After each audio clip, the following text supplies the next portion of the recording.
Nah, seperti kita ketahui bahwa aspal itu merupakan senyawa hidrokarbon. Jadi gugus kimianya adalah karbon dan hidrogen. Karbon dan hidrogen ini merupakan salah satu makanan daripada mikroorganisme yang kita sebut dengan mikroba hidrokarbonistik. Jadi jalan-jalan yang rusak itu kita ambil, misalnya kita selidiki bahwa di sana tempat berkembang biaknya mikroba. Jadi saya berpikir bahwa mikroba ini punya kontribusi juga dalam menguraikan aspal. Nah, oleh sebab itu saya berpikirnya bagaimana kita mencoba mengeluarkan asbuton, dicurun asbuton daripada asbutonnya dengan cara biologis. Nah, untuk itu kita mesti tahu dulu jenis daripada mikroba yang akan kita gunakan. Lanjut. Tadi Pak Kurniaji sudah menggunakan surfaktan untuk melakukan asbuton. Nah, biosurfaktan ini adalah bentuk lain daripada surfaktan. Biosurfaktan ini adalah mirip dengan surfaktan, tapi dihasilkan dari proses hemolisis daripada mikroba. Jadi kalau surfaktan itu dihasilkan daripada turunan minyak bumi, dia oil base. Kalau biosurfaktan ini tidak oil base. Nah, mirip sifat-sifatnya ternyata. Biosurfaktan ini mirip sifatnya dengan surfaktan yang fungsinya banyak sekali. Jadi ibu tiap kali ibu bawa tiap harinya itu sebetulnya menggunakan produk yang mengandung surfaktannya.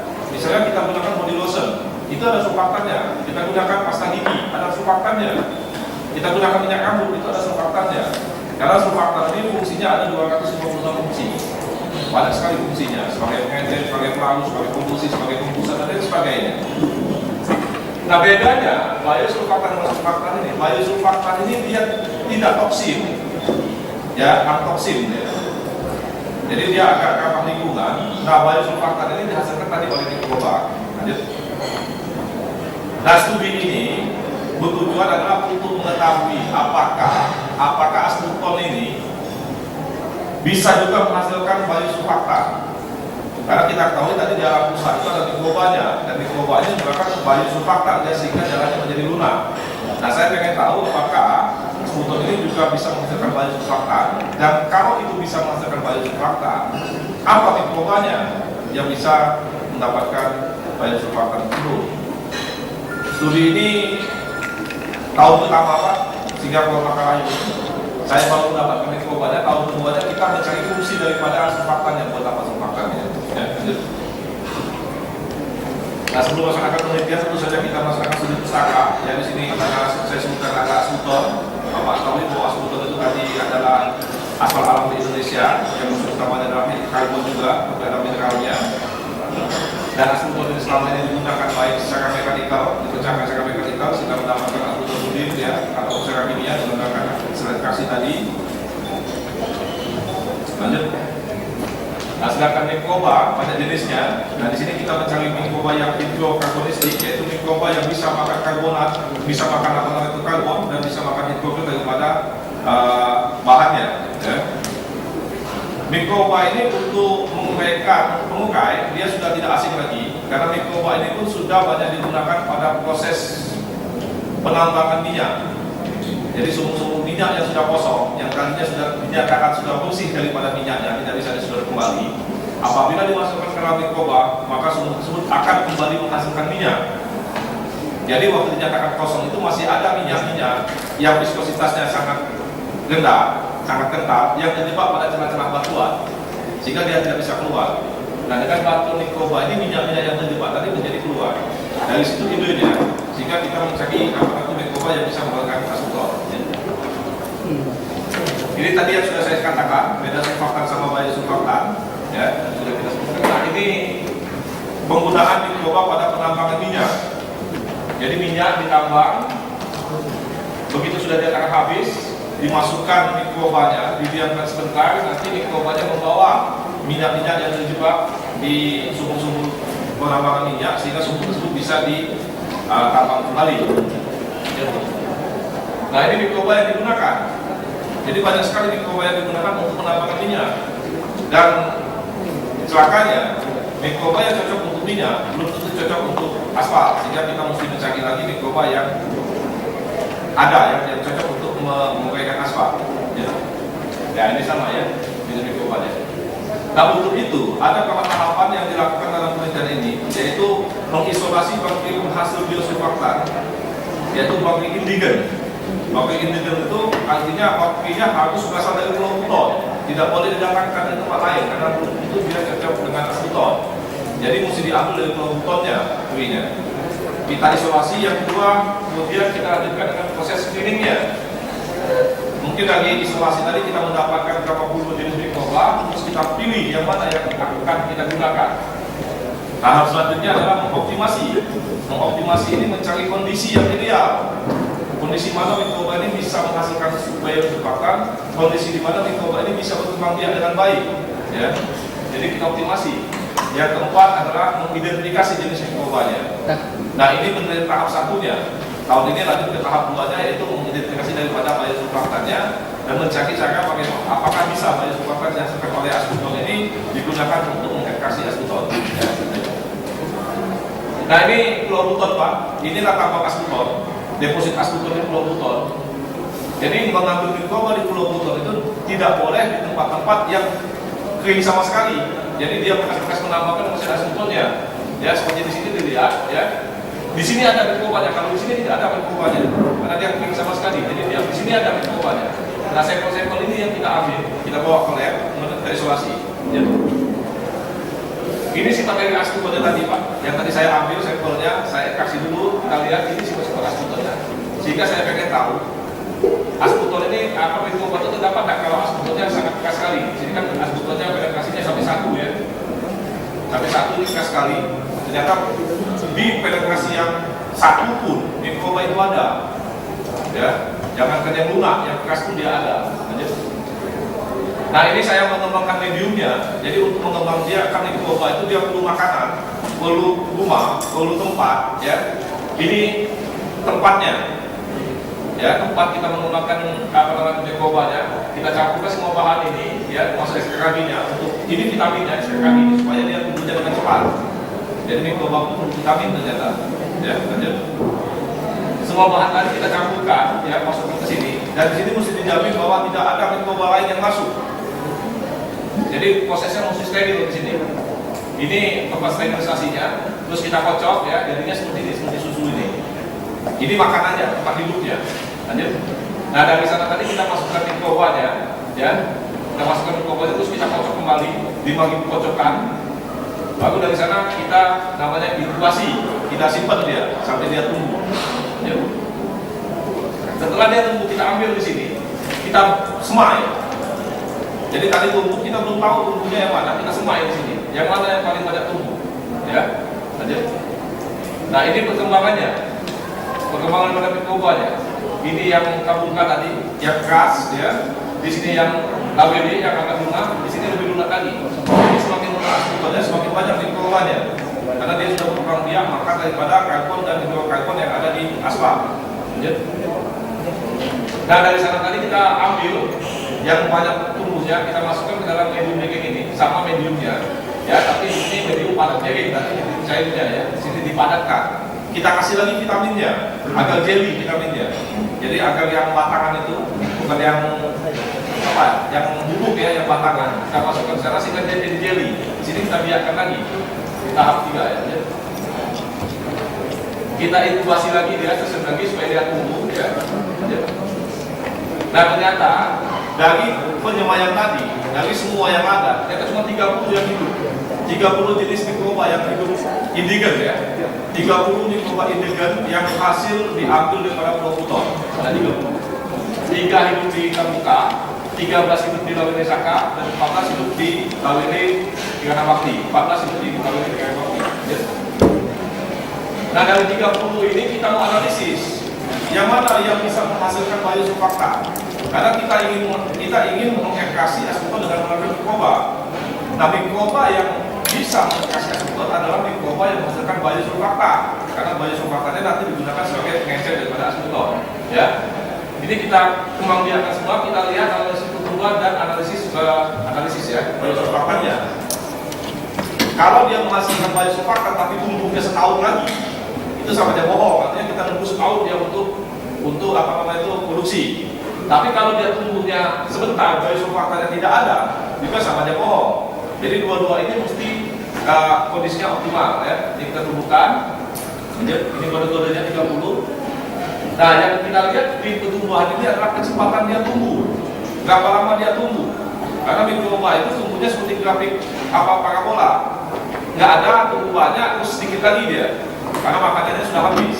Nah, jangan sampai kita menyimpan mikroba ini begitu lama sehingga aspargumnya dimakan semua.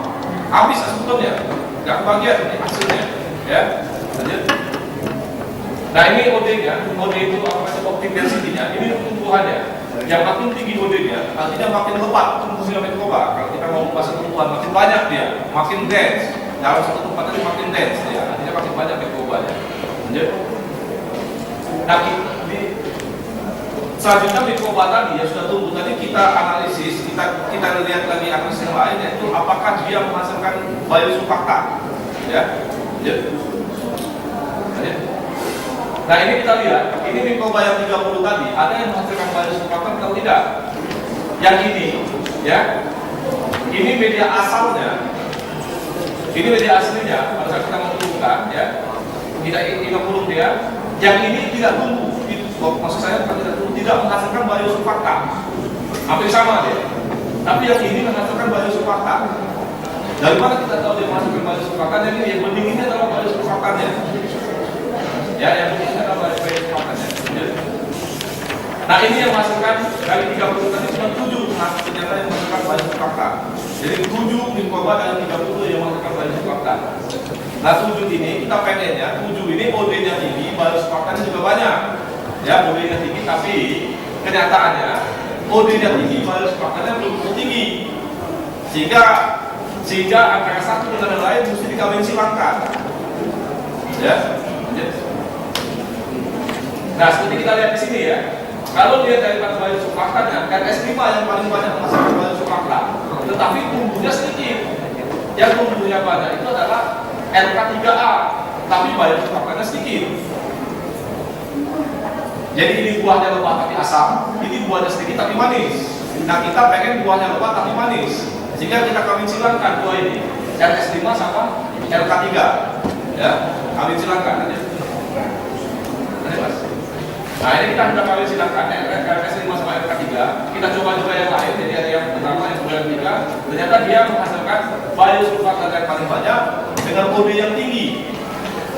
Jadi buahnya banyak, manis, gitu kan? Ya, yang ini yang kita gunakan. Nah, dari sini kita identifikasi apa ini makhluknya RS5 sama RK3 ini. Kita baru ada makhluknya tapi nggak ada namanya. Ya. Jadi mas. Nah, dari tadi yang RK5, RS5, RK3 itu dia bisa tumbuh, tapi punya kondisi optimumnya.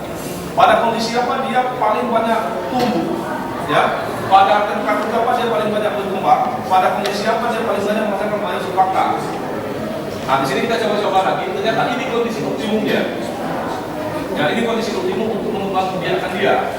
Ternyata dia bisa hidup dengan molase 5-10, ya, aspargumnya 5-10% juga, pH-nya 3-8 dan sebagainya. Kita temukan ternyata optimumnya di sini.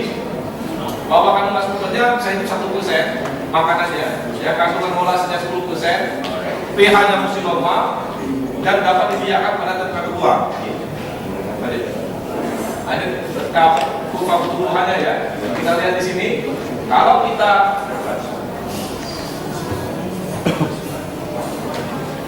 kita seandainya membiarkannya lebih lama lagi dari 12 hari, habis aspargum kita. Ya. Jadi kita paling tidak panennya itu di sini 8-10 hari panen mikrobanya. Ya. Nah, sedangkan biosurfaktannya ada di hari ketiga maksimumnya. Ya. Nah, dari hasil identifikasi tadi kita sudah tahu S5, RK3, makhluknya kita identifikasi dengan tes DNA. Jadi ini makhluk yang belum tahu bapaknya siapa, anaknya siapa ya. Kita tes DNA-nya, ternyata nama makhluknya itu adalah Photobacterium damcelai namanya, yang LS5, LS5 ya, LS5, yang LK3, yang LS5 adalah Gemibacillus paragavis, nama makhluknya. Nah, jadi tujuan daripada Pebble tadi untuk mengetahui mikroba yang menghasilkan biodiesel fakta sudah terjawab di sini. Jadi 2 mikroba inilah dari 30 mikroba yang menghasilkan biodiesel fakta. Ya. Jadi itu daripada hasil pengujian ini ya. Jadi dari 30 sampel tadi, dari 30 mikroba yang ada dulu, ada 7 yang menghasilkan biodiesel fakta, dan dari 7 itu hanya 2 yang menghasilkan itu OD dan biodiesel fakta yang maksimum. Ya. Ini adalah kondisi optimum untuk pertumbuhannya, ya. Dan nama mikrobanya adalah ini. Nah, tahun ini 2013 penelitian ini dilanjutkan lagi adalah untuk mengidentifikasi ini sudah tadi, dan untuk mencari fungsi daripada sulfaktan yang dihasilkan. Jadi sulfaktan tadi punya 222 fungsi. Nah, biodiesel sulfaktan yang dihasilkan oleh mikroba ini fungsinya buat apa? Mungkin nanti kalau berhasil dia bisa mengecilkan aseton, bisa membawa aseton keluar daripada cangkangnya, ataupun kalau tidak berhasil dia menghasilkan biodiesel yang digunakan untuk produk yang lainnya. Demikian Bapak Ibu sekalian, yang besar daripada PPU yang saya tulis. Demikian, terima kasih. Ya, terima kasih. Mungkin kita beri 1-2 menit dengan asal.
Memang sekarang bertambah tinggi yang presenternya adalah orang-orang yang qualified, itu ilmu sudah interdisiplin.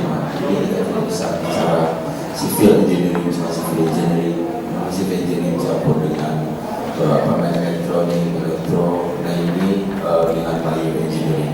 Nanti mungkin kita bisa diskusi. Simpan dulu pertanyaan bapak-bapak ini dulu. Mungkin yang kedua nanti setelah ini presentasi mungkin Pak Ahmad Helmi dengan judul rekayasa kesan jalan yang handal. The second, Pak Fernandes, the second presentation will be held by Pak Ahmad Helmi. Will be the third one. Okay? Tapi nanti mungkin yang ketiga ini presentasinya dalam bahasa Spanyol, Pak. Kebetulan saya tidak bisa bahasa Spanyol oleh Pak Fernandes. Nanti si Rahian itu pakai bahasa Inggris. Setelah itu nanti jadi kita mendengar 2 presentasi, satu bahasa Spanyol dan kedua bahasa Inggris. Itulah hebatnya Colloquium Indonesia ini. Oke, Pak Ahmad Helmi,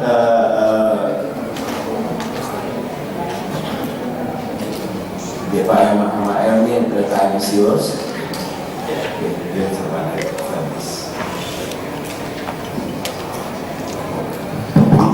Pak, saya berdiri aja. Assalamualaikum warahmatullahi wabarakatuh. Selamat siang.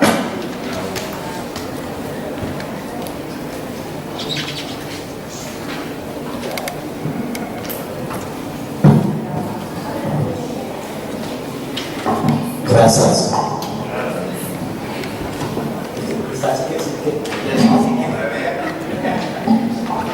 Oke, Assalamualaikum warahmatullahi wabarakatuh. Selamat siang, salam sejahtera bagi kita semua. Om Swastiastu.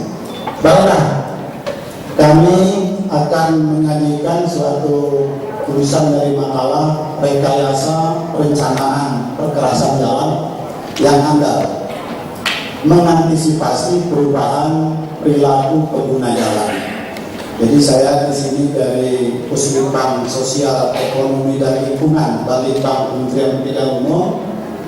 Ini kita menulis ada bertiga. Saya perkenalkan saya.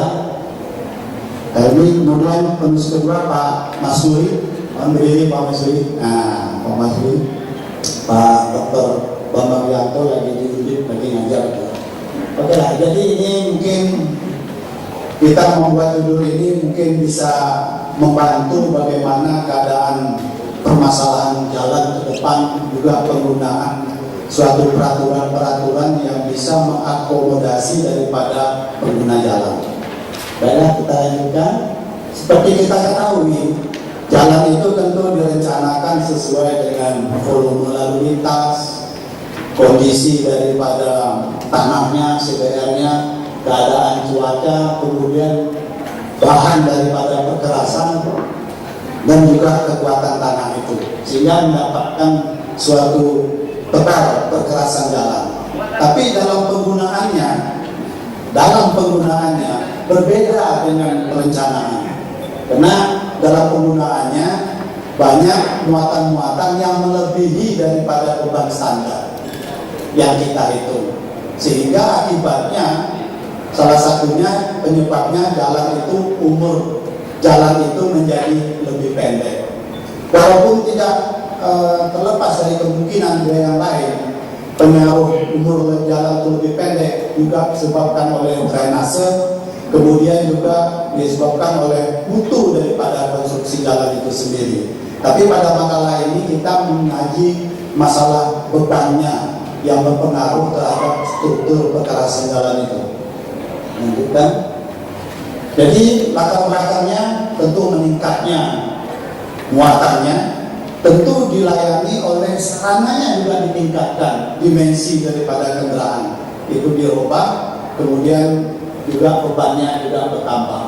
Juga permasalahan juga kesenjangan wilayah antara akses antara pusat dengan fungsi pemasaran, di mana jalannya juga masih belum sesuai dengan pada yang dibutuhkan. Kemudian juga akibat dari bencana alam, kadang-kadang jalan itu bencana alam giling itu pemeliharaan direvisi untuk semuanya untuk memperbaiki longsor umpamanya. Nah, jadi itu tuh juga fungsi bagi pemeliharaan jalan juga tidak berfungsi. Kemudian juga masalah hukum investasi juga mungkin juga jadi penyebab. Banyak sekarang kadang-kadang ADB, IBRD udah oke, tapi proyeknya belum juga dimulai. Masalah keuangan internasional yang mungkin kita daripada pemerintah sendiri yang belum tanggap atau tidak serupa masalah perekonomiannya.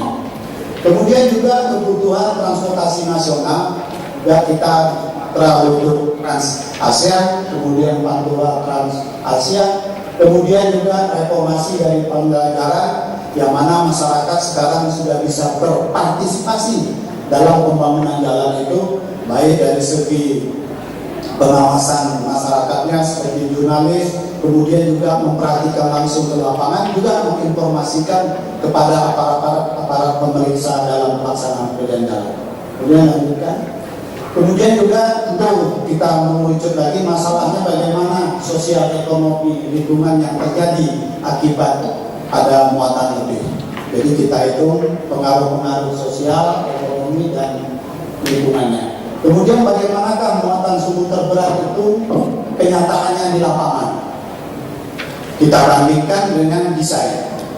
Jadi kita punya pengalaman sebagai kepala PU, kemudian juga sebagai kepala perhubungan, kita bandingkan antara bagaimana akibat jembatan timbang apa sebetulnya yang jembatan timbang itu, apa pula sebenarnya yang kita desain itu. Kemudian bagaimana kompensasinya yang harus ditanggung oleh setiap kilometernya kalau itu berlebih, jalan penyelesaiannya, yang mana itu sampai hari ini tetap terjadi di lapangan. Kemudian lanjutkan, kalau kita lihat kendaraan berdasarkan manual yang sudah kita buat di Palembang, ini kendaraan di bagian atas ini macam-macamnya. Kemudian kita catat berapa kendaraan yang nomor 2, nomor 3, nomor 4, 15, ini kita lihat. Tentu ini semua ada beban standarnya. Dalam pedoman yang dibuatkan Palembang sudah ada juga buku-buku pedoman, baik yang untuk menentukan tambahan lapisan kekerasan pada bagian lebih, itu kita dapat juga distribusi beban-bebannya yang sesuai dengan beban standar. Kemudian lanjutkan. Kemudian juga ukurannya. Dengan undang-undang, ukuran itu sudah dibatasi. Lebar 2,5, 2,1. Ini panjangnya 18, maksimal 12, 9, tidak boleh. Tapi kenyataan di lapangan ini dilewati tinggi ini. Kadang-kadang kita udah buat jembatan tingginya 5 meter, tapi masih nyangkut juga dia. Sehingga atas jembatan itu sudah bengkok. Kadang-kadang bisa jembatan rubuh di situ. Karena gredor di bawah tingginya udah lebih dari 42. Kadang-kadang jembatan rangka itu 5 meter. Jadi akibatnya ini juga dilewati. Karena sarana ini dilewati, tentu bebannya dilewati. Kemudian juga titik berat kendaraannya juga cukup naik. Juga menanggulnya juga tentu akan lebih tinggi dan cepat akan kebaliknya. Kemudian juga kekuatan rem juga mempengaruhi. Biasanya bisa direm, nah berhenti dalam jarak mungkin 20 meter, sekarang nggak bisa berhenti. Kemudian nanti remnya tidak berfungsi, alasannya enak, remnya blong. Itu bermasalah, padahal remnya nggak blong, tapi karena bebannya lebih, karena kemampuan rem tentu sesuai dengan beban standar. Nah ini yang kita dari ilmu teknik mesin, itu loh katanya. Kemudian kita lanjutkan. Nah kita coba di lapangan, kita catat jumlah kendaraannya. Jalan Pekanbaru Dumai ini merupakan Trans Asia yang mana lintas timur, yang kita coba kita catat.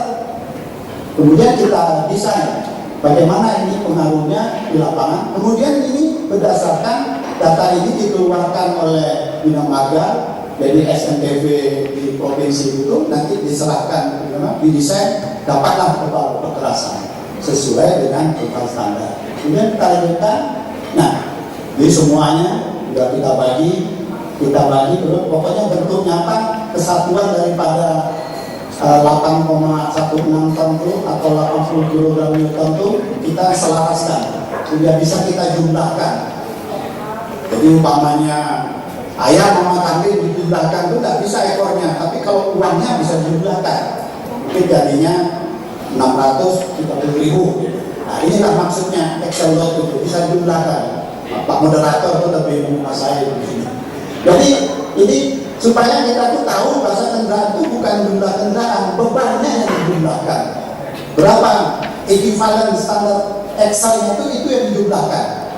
Jadi kalau ayam seperti tadi kambing itu harganya yang bisa kita jumlahkan. Kalau ekornya nggak bisa kita jumlahkan. Jadi ini harganya 1.600.000, ini harganya 30.000, ini jumlahnya 630.000. Begitu juga depan mobil ini nggak sama, tapi diequivalenkan dalam bentuk 80 km. Kemudian lanjutkan. Nah, kenyataan di lapangan begini. Nah, kita timbang, wah ini berat semua. Ini kadang-kadang ini lebih dari 4,2. Lebih semua. Nah, kebetulan saya sebagai kepala dinas di perhubungan, saya cek apa ini sebetulnya ini. Coba kita timbang betul-betul. Terus lanjutkan gambar. Nah, ini waktu diperiksa oleh Pak Bupati, Pak Jaksa datang semua. Ini nampaknya perhubungan korupsi. Gimana ini kok bisa bukan timbang, menimbang, tapi kendaraan jalan tetap rusak juga. Nah, saya sebagai perwakilan PU juga, sebagai perhubungan juga, tentu harus menjelaskan kepada ini ketua wartawan, ini kepala Pak Bupati, ini kepala Pak Jaksa. Nah ini datang semua menginterogasi apa? Ya memang kita harus kita timbang, lanjutkan.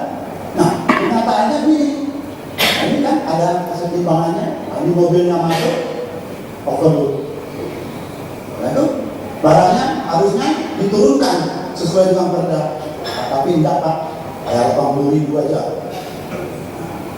Ini order itu tapi ada ini kenyataan maksud saya. Jadi ini sudah lebih 65%. Oke, lanjutkan ini. Nah, ini 51, hampir 51 ton. Bayar berapa? Dari 80.000. Jadi gitu Pak. Jadi ini uangnya dikumpulin di PAD. Di PAD, nah, nanti Pak ini ada datanya. Nah, ini Pak sebagai kepalanya ada datanya 20 juta per bulan. Pak, saya nggak sanggup memakan uang kayak itu. Gak bisa, ini kan uang overloading yang dijadikan uang dan tidak seimbang dengan overloadingnya. Harusnya dia mungkin membayar 800.000, tapi dia memakai 80.000. Ini sepakat, kalau enggak demo dia. Wah ini ada repot udah. Dia lanjutkan, nah ini, kalau ada berbaris kayak ini. Kendalanya dia demo, nggak bisa kita mau bayar segitu nggak mau. Nah, tapi gimana? Kita harus memfasilitasi. Dan sebagai aparat pemerintah kita menyediakan jalan hanya ini aja, nggak ada jalan yang lain. Harusnya kan udah naik kereta api, tapi dia tetap juga memaksa. Nah, terjadilah kesepakatan. Kami ini hanya sopir aja Pak ini. Tapi kita data kita dari kita timbang.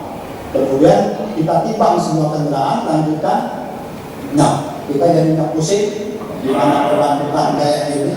Ya, sanggup kita mengatasinya. Pusing. Kita juga khusus, kemudian lanjutkan. Nah, kebetulan ini kalau sudah eselon 2 ada khususnya ini mencari di mana benang merah permasalahannya sebetulnya. Jadi kalau kita lihat permasalahan itu muter-muter di situ-situ aja. Ya mungkin karena izin kendaraannya yang keluar, ada PBN, ada petugas di lapangan, oknum-oknum tertentu yang mengizinkan. Ada juga pihak ketiga seperti backing itu yang mengizinkan juga kendaraan. Ada yang bilang, wah ini sumber daya manusianya yang belum mengizinkan, kemudian dana APBN yang lemah. Jadi tidak bisa ketemu. Itulah sesuai dengan Pak Direktur tadi bilang dalam pembukaan. Penyebabnya itu sulit kalau untuk kita pegang. Dan juga hukum yang dilaksanakan juga tidak jerah juga sama masyarakat itu. Dia tetap menanggapi efek jerahnya ini tidak berfungsi. Juga asosiasi kalau kami nggak jalan Pak, nanti kita nggak bisa tutup nanti bahan makanan 9 bahan pokok ini gimana? Ini tetap. Jadi permasalahan overload ini juga banyak. Dan juga saya lihat juga seperti di India masih ada, tapi tidak memanfaatkan kita ini. Banyaknya luar biasa dan dia juga mendapatkan suatu pendapatan. Dan ini kita dari segi perencana kurang waspada terhadap keadaan itu. Coba lanjutkan. Nah, ini bagi lagi 36 berat sudah kadarnya. Kemudian lanjutkan lagi. Nah, ini 51 terus yang tadi juga. Nah, rata-rata kendaraan itu betul 44% itu dia overload untuk yang lain standar sesuai. Kemudian juga 46 sesuai dengan bannya ini. Ini kenapa? Kalau balik dia banyak kosong. Kalau isi overloadnya sekian. Nah, ini beban-beban yang dia bawa.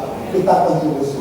Dan kita coba kita sesuaikan dengan SNI. Ya belum yang ASTO Pak, nanti mungkin yang ke depan. Tapi saya lihat kan seperti SNI kan pengembangan aja sehingga dia lebih akurat lagi. Tapi kita membandingkan secara yang sudah umum aja secara SNI, coba dimasukkan. Nah kita itu secara perencanaan yang di Bina Marga yang ada dapat ini dapat di Makalah ada semua hitungannya. Ini bisa Bapak ikuti. Dan hitungan ini saya beranikan diri untuk ditulis. Kadang-kadang banyak buku jalan raya baca dulu, nggak ada hitungannya. Almarhum Suryawan nggak ada, Bu Silvi juga nggak keluar contohnya. Kita coba buat hitungannya, ini dapat bebannya ini. Mungkin kalau Bapak dan Ibu bisa mengkoreksi, ya mungkin ada perbaikan. Tapi kurang lebih dapatnya ini. Kalau berdasarkan beban sesuai dengan yang kita sesuaikan dengan buku petunjuk manual. Kemudian coba balik teruskan lagi. Kita dengan overload dapat tebalnya ini. Beda kan tebalnya. Itu baru masalah tebal. Tapi sebetulnya apa yang terjadi coba lanjutkan. Kita pakai grafik ini, LR-nya 4.000. Kalau untuk yang pakai overload udah 12.000, udah di luar daripada 10.000 ini. Jadi kalau kita merencanakan untuk 10 tahun tidak bisa, hanya bisa 8 tahun cuma. Kalau dipaksakan juga, ya 3 tahun umur jalan secara jauh. Jadi perkara saya menurut saya, jadi memang logis tidak mampu jalan itu. Dan banyak jalan yang tidak dilewati truk, mungkin ya sampai 15 tahun masih tahan. Tapi begitu jalan truk. Nah, jadi kesimpulannya ini dari analisa closed itu kita dapat unsur-unsur yang terkait tentu perlu pendalaman terhadap resiko. Jadi kalau menurut kami Pak, kalau orang itu tahu resikonya, dia akan sadar resiko kerugiannya. Misalnya, oh itu dia bayar 80.000, berarti dia untungnya 800.000. Kita nggak sadar. Harusnya digitukan. Jadi mungkin ada aparat PU sama perhubungan, sama Pemda daerah, sama dinas perdagangan, sama polisi juga aparat yang terkait bisa berkoordinasi sehingga kita tahu risikonya. Kalau kita sudah tahu risikonya, wah kita tahu orang tuh dengan kita rugi jalan sekian, orang akan untung sekian. Akan timbul waktu sentimen dalam suatu pasar dalam hal angkutan itu bisa akan kita lihat. Kemudian juga muatan ini di pilot itu tentu akan naik sekitar 33%. Hingga umurnya kalau tidak dikurang. Jadi dari segi konstruksi dia akan naik biayanya itu 9,5%. Jadi biaya konstruksinya itu kalau diikuti.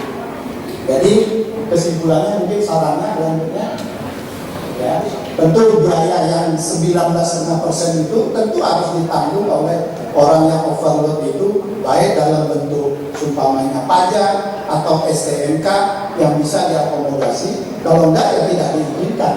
Karena kalau mau kita ikutkan yang overload itu bisa dia nggak masuk sesuai dengan tabel tadi. SMI-nya lernya itu tuh lintas equivalent rata-ratanya 10.000. Kalau kita paksakan hitungan itu mengeladeni apa yang kenyataan di lapangan seperti dinamakannya kapal itu yang almarhum Pak Mas Ali yang bebas saja berapa overload, dan mungkin ASTO sendiri juga nggak bisa dihitung. Jadi kita tetap harus kembali kepada dasar-dasar yang sudah dibuat pedomanan. Cuma risikonya yang harus kita buka sehingga masyarakat itu tahu. Kemudian masyarakat tentu penggunaan multi axle itu lebih banyak lebih bagus dan dibuat suatu suatu undang-undangnya atau peraturannya sehingga dia bisa menjalankan. Kemudian pengoperasian jembatan timbang ini juga cukup maksimal, mungkin dikombinasikan kalau menurut saya antara jembatan timbang dengan polisi. Karena aparat Pemda sendiri jembatan timbang tidak bisa menangani secara maksimal. Saya sendiri dulu pengalamannya waktu itu harus pakai PM, karena banyak tentara juga yang melindungi. Kemudian juga begini Pak, kadang-kadang kendaraan itu harusnya kan maksimalnya 30 ton. Ada jembatan timbang itu maksimalnya 60 ton. Jadi kalau sering masuk 51 ton, 40 ton, jembatan timbang itu juga cepat rusak. Kalau sekali rusak 10 juta lah biayanya. Jadi kadang-kadang kalau kita jembatan timbang itu lihat aja, kadang-kadang orang berhubungan udah tahu beratnya, beratnya sekian. Dan dia pasti overloadnya secara maksimal. Karena sudah ada kesempatan pakai yang maksimal. Itulah dapatnya sekitar 44%, ada 46%, ada sekitar 42%. Jadi itu menurut saya. Kemudian hal-hal yang lainnya tidak sampai terjadi kesempatan untuk muatan lebih itu dipakai untuk suatu penghasilan daerah. Saya rasa tidak seimbang. Karena bagaimanapun orang mengeluarkan suatu distribusi seperti 80.000 itu, dia akan membuat keuntungan 10 atau 15 kali lebih besar daripada itu bisnis. Saya rasa itu dari saya. Sekian, wabillahi taufiq wal hidayah. Assalamualaikum warahmatullahi wabarakatuh. Gracias. Jadi pernyataan kelasnya Pak Ahmad Yarmi bicara mereka terlihat gaulnya sama jaksa, Pak Dinas Perhubungan, segala bupati. Tapi sisi sains akademisnya juga beliau bisa mengatakan dengan kondisi yang sangat overloading itu ASTO itu bisa out of knowledge, kita sudah tidak bisa lagi mendesain. Jadi beliau ini memang sangat kompleks. Ya kita sadar aja masternya ada 6 hari ini. Jadi tapi kalau Bapak Ibu masih ada pertanyaan simpan dulu ya Pak ya. Nanti kita ini presenter ketiga. So Pak Fernandez, you have 15 minutes to do presentation. You will present in Spanish and what else? My name is Fernandez. His name is Barker. Okay, but really, it is quite very difficult for me to memorize the Spanish name, right? Okay, so time is yours to do presentation in Spanish, in English, and we are trying to understand a little bit. Right? Tahu saya ngomong bahasa Spanyol. Gracias. Buenos días, muchas gracias por vuestra asistencia. Venimos a explicaros una nueva tecnología que hemos hecho en España, que estamos ofertando en los otros países. He says, first of all, thank you very much for your attendance. We are very happy to be here to bring from Spain a new technology for your country that we have been proving out in Spain and other countries that we have implemented right now. Esa tecnología sirve para construir pavimentos de hormigón y en general pavimentos de hormigón aplicado a carreteras y autopistas y produce costes más baratos de construcción. Our technology, the main purpose is to implement any type of pavement, even for roads or any. And the most important thing is that we save money. Because according to the attendance of the open ceremony, we can save 50%, but we will explain to you. ¿Cómo se produce ahorro de costes en la construcción? Solucionando un problema que tienen los pavimentos de hormigón. We get the cheaper price and save money, solving the problem that you do. Currently, you have the manufacture and the execution of pavements in your country. Los pavimentos de hormigón tienen que transferir las cargas. The pavement of concrete must have low transfer between.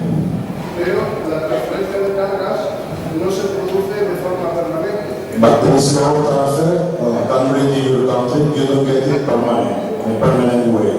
Al cabo de un tiempo la transferencia se va perdiendo. After a few years or few period of time, there is no low transfer between Israels. El método que se propone soluciona la transferencia de modo permanente. Our method, our proposal is to give you permanent low transfer in the pavement.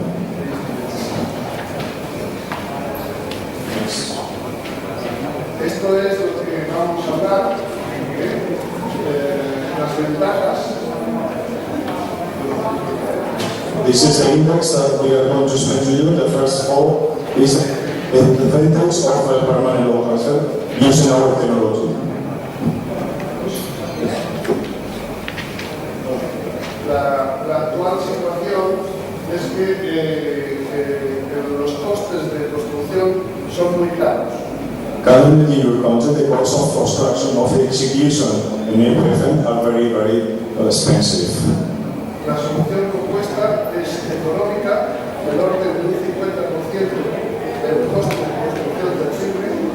Our proposal is to save up to 50% of the total execution of the pavement. La duración es mucho mayor, especialmente será mucho mayor en Indonesia. The durability of the pavement will be higher even in your country. Todos los problemas de sobrecarga de peso y térmicos de Indonesia. Because of the problems that you have with overloading, with the rainy seasons, okay, and the difference of temperature in the day. Estos problemas también se solucionan con esta tecnología. All the problems that you have in your country, we can solve using our technology. Por lo tanto, el sistema que se va a proponer es más sostenible y más económico que el actual. That's why our technology even is much more sustainable in terms of there is no emission of CO2. Lo que hemos hablado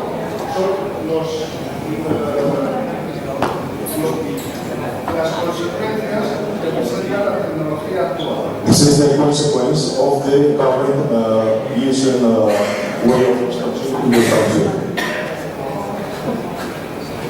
Es alto coste, esto es en todo el mundo. The high cost is not only in your country, it's everywhere in the world. La forma de durabilidad también es en todo el mundo, pero especialmente en Indonesia. The profitability also happens in many parts of the world, but especially in your country, is one of the biggest problems that we have. Hay que hacer un alto mantenimiento. Given that, you have to spend high maintenance in many roads here.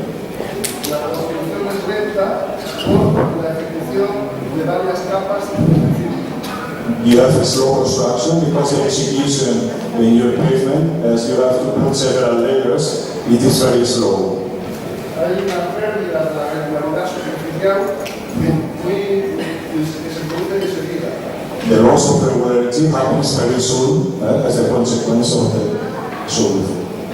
Y no se puede echar una capa de asfalto encima del hormigón por la diferencia de movimiento vertical entre los ejes. Because of the difference of the vertical movement between the slabs, you cannot put the asphalt weighing on the top.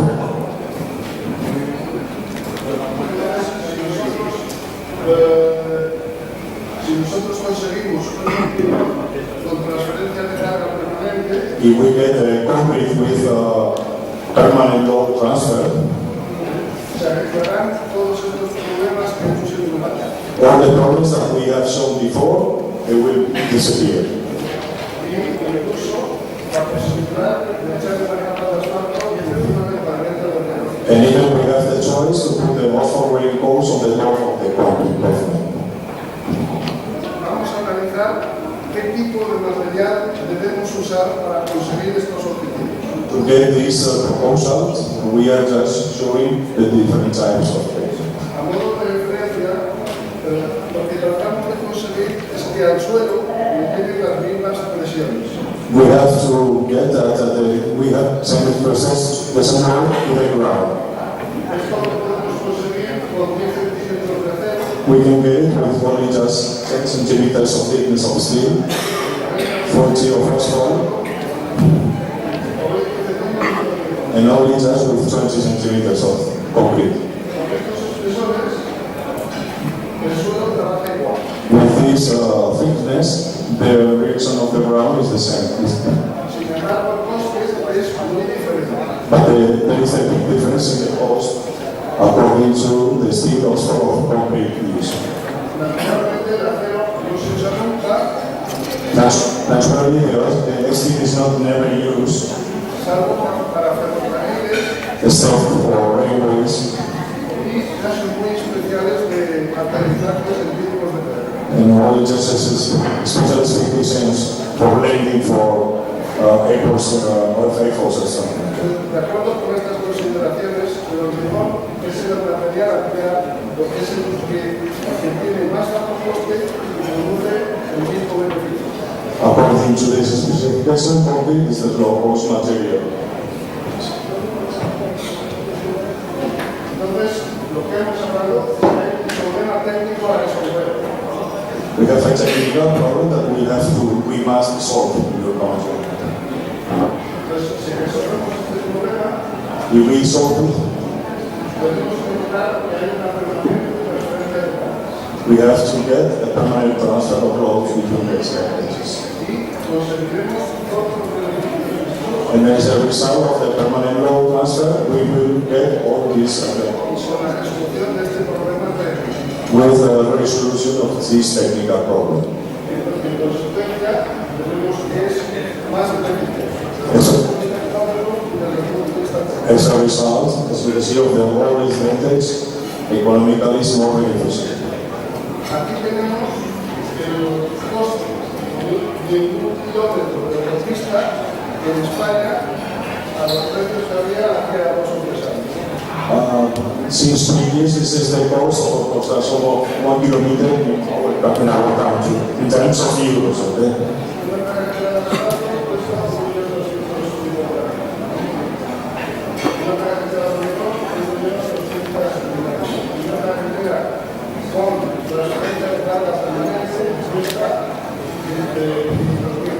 you can see, there is a difference between asphalt concrete and distribution of 1 kilometer. In using concrete with road transfer, our technology is half. Es decir, el coste es menos de la mitad de lo que cuesta por el sistema convencional. With the current system in your country, we have little more than 50% of saving cost.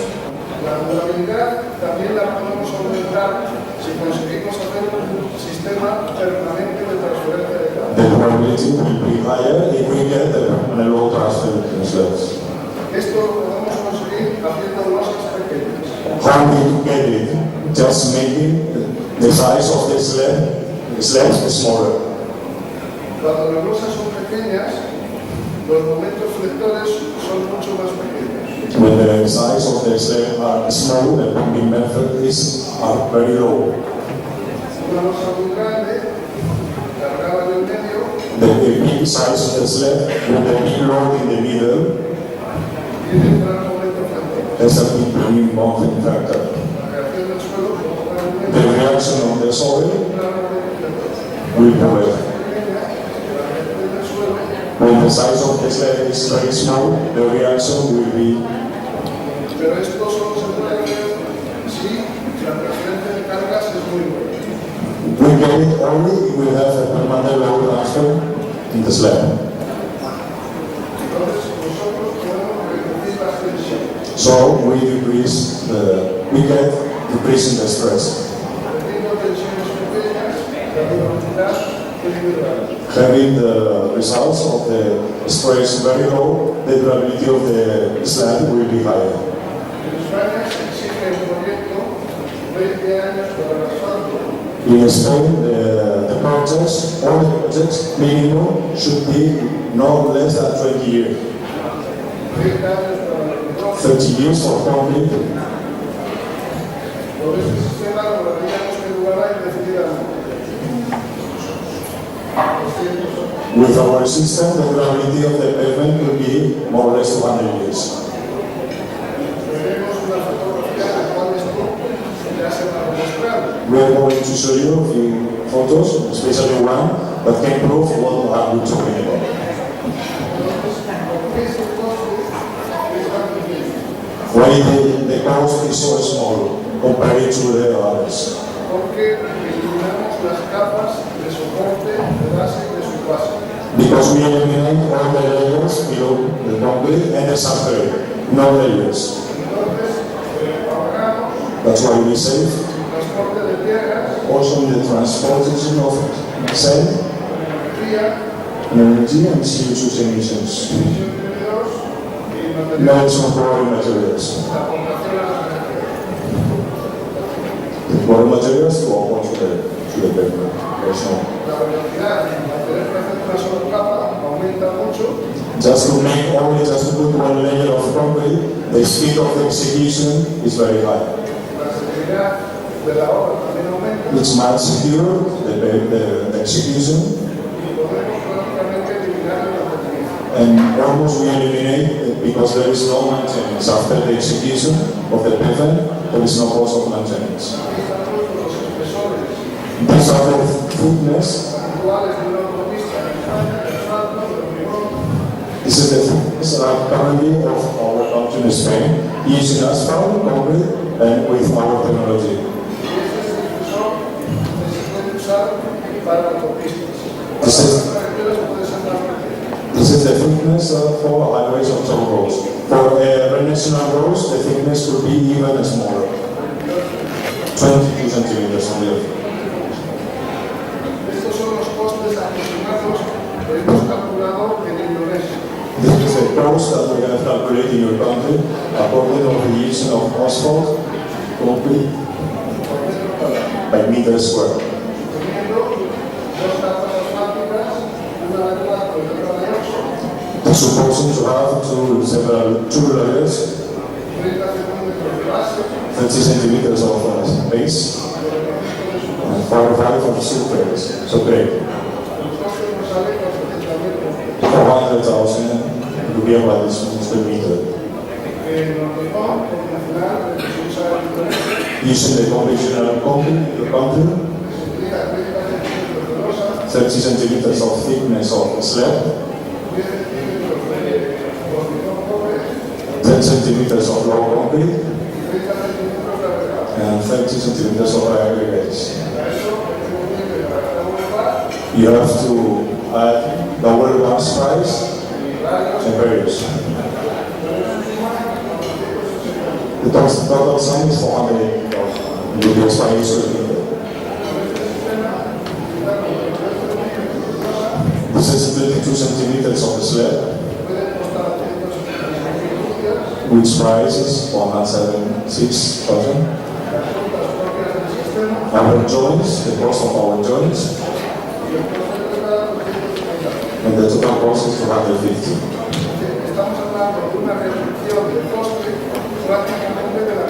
We are talking about reducing the cost about more or less the half of the prices that you use in your company.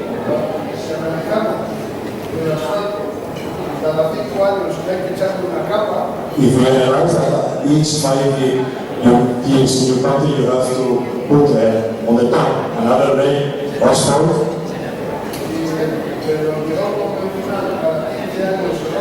And the conventional concrete, each 15-year breaks.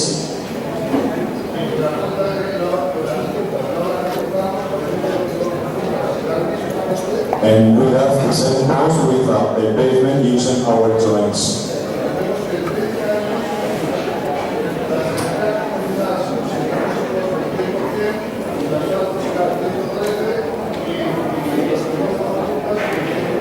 Using the results after the total cost after 30 years, using the percentage of asphalt concrete of our joints.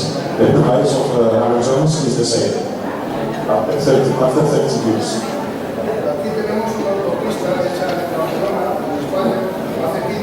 This is a highway entrance to Barcelona before 50 years.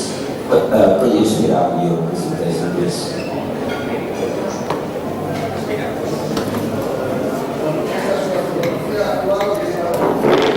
This is 15 years photo before, and this is actual photo. Just to compare the pavement.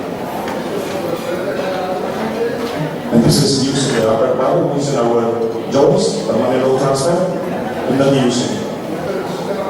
This is conventional way of execution. This is practically the first day after we finish the execution. And you can see how they created this.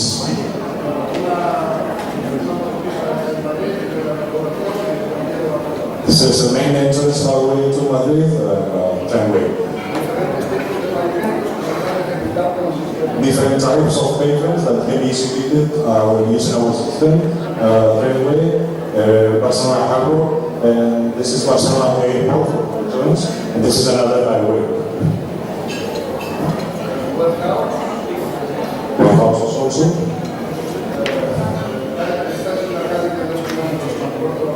This is the main street in the Barcelona Harbour to 2.5 kilometers. This is we introduce to you our terrain.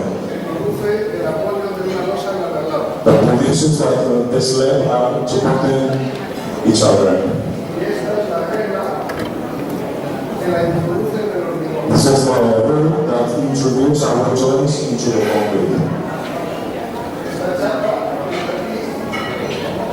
This part pushes the joints down. And this is the vibrators. Mainly with the first concrete, so it is very easy to install the joints into the first concrete.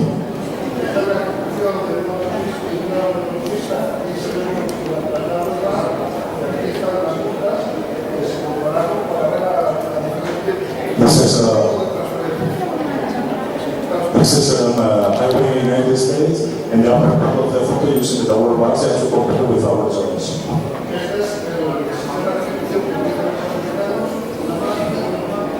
This is how the Americans execute the pavement. The first machine, make that work, and then we have in the second machine, okay, this is the result. This is para the execution that we have done already in your country.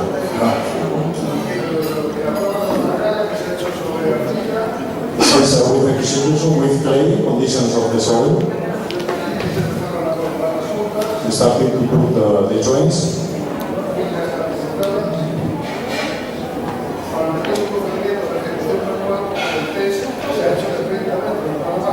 This is the main procedure because the length of the section was only 30 meters. We finish at night as usual. Yeah. Finish execution. The test with the FWD.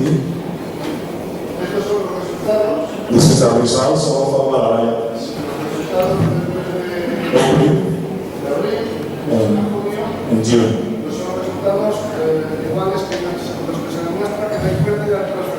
Results are publicated in April are the same that we got in June. So the conclusion is there is no transfer with the joints.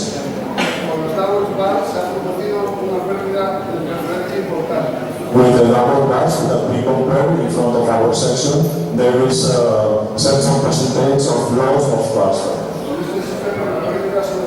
With our system, there is the average loss is 0.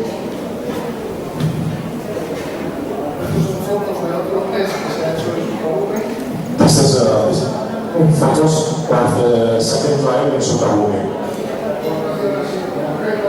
We store the joints with our rule, as you have seen. This has the joints that divide the slab into a small size, as you can see. And this is the rule that installed the joints into the first concrete.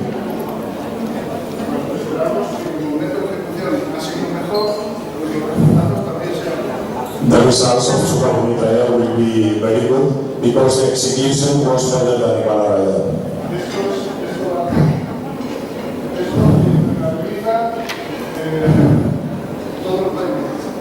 The upper part of the joint, you will see this is a rubber that waterproofs the pavement.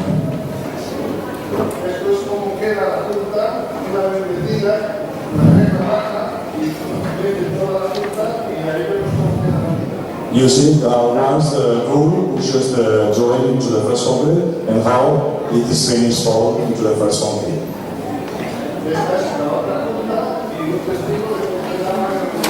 This is our older goal, the joints, and this is a goal test.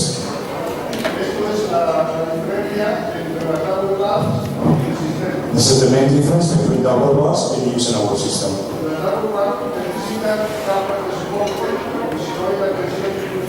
The double bars needs soft-grade and grade layers because the stresses are very high. Here the stresses are very, very small. And the quality of the soil will be whatever you want. That's why we will need the grade and subgrade soil.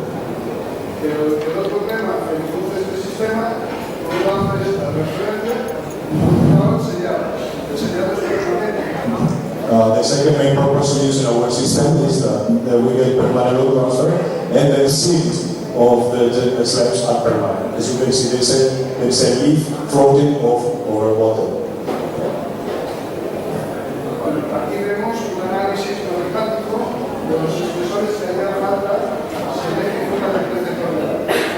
If the axle of the crack is 13 tons, we have calculated the thickness of the pavement. With 15 centimeters of thickness, it will be enough for any toll road or any highway in your country. And the durability will be equal to 800 years.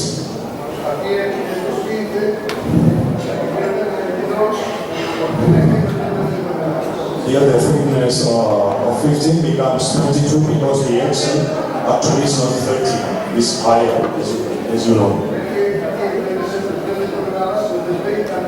The axle in your country is minimum 30 tons. That's why the thickness should be higher than 15.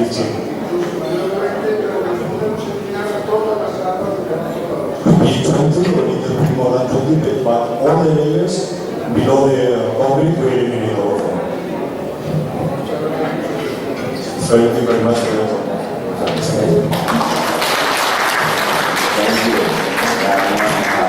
Nice presentation for color and for pictures. Well, one thing that I note from your presentation, your technology will last up to 200 years, while we design our concrete pavement just up to 40 years, but we can discuss it later on. We still have 8 minutes to discuss, so saya kok jadi ngomong bahasa Inggris ya.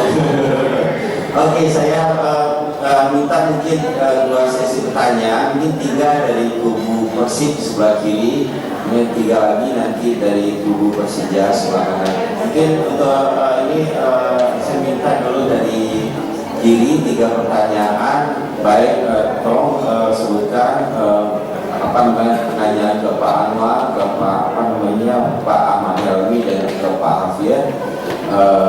Pertanyaan singkat, jelas, padat. Silakan dari kubu kiri. Saya tidak mau panggil, nanti saya panggil satu-satu nanti benar. Ada yang dari kiri? Pertanyaan? Ada? Bu Neni enggak? Mahasiswa saya nggak mau nanya, takut nggak lulus ya udah satunya ya. Oke Pak, kalau ada yang dari kiri, dari kanan Pak, silakan Pak. Saya itu dulu orangnya dulu. Pak Sbi, ada satu lagi. Pak, lupa sih mana namanya. Oke Pak, Bapak di baju merah. Mungkin pertama ke Bu Ocit, ke siapa Bu? Silakan. Silakan Bu. Ada itu ya, tolong.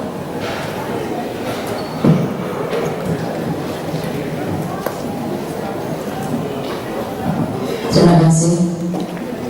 Saya Fauzia dari Universitas Samabana, kepada Pak Ahmad Helmi. Ini saya ingin bagaimana pendapat Bapak tadi dengan kaitannya overload atau kendaraan berat ya Pak ya. Di sini bagaimana kaitannya dengan pajak kendaraan Pak? Kalau kita lihat sekarang ini sebetulnya yang membebani atau yang memberikan beban terbesar adalah kendaraan-kendaraan berat. Sedangkan untuk kendaraan kecil pajaknya lebih besar daripada kendaraan-kendaraan yang lebih berat. Ini banyak, tadi Bapak juga sudah memberikan contoh truk-truk yang mengangkut kayu. Saya sendiri melihat kalau jalan ke Tasik, di situ banyak truk pasir, ya. Walaupun dia melewati jembatan timbang, tapi tetap bisa lolos. Kata Bapak tadi seperti itu, saya pernah melihat. Hanya dengan saya juga pernah bertanya bahwa berapa sih harus bayar? Cukup 50.000 saja. Jadi dengan kelebihan itu dia bisa jalan. Nah itu mungkin yang saya ingin tanyakan kepada Bapak. Terima kasih. Tunggu dulu Pak, sampai ya, silakan Pak Sri. Pak Sri Widodo, ini rekan saya dari Universitas Muhammadiyah Solo, lagi ngambil S3. Terima kasih. Jadi yang pertama pada Pak Ahmad Helmi, dan tadi yang diperhatikan mengenai Deproba yang digunakan oleh Ustaznya salah satu Pak. Tadi Bapak Ahmad Helmi menjelaskan bahwa Deproba ini akan menggunakan aspal, dan nanti kalau digunakan untuk mengekstrak asfaltam itu, dan nanti kalau mikrobannya apakah bisa hilang atau kalau mungkin masih di aspal ya nanti apakah tidak lama-lama aspal itu sudah bisa habis Pak.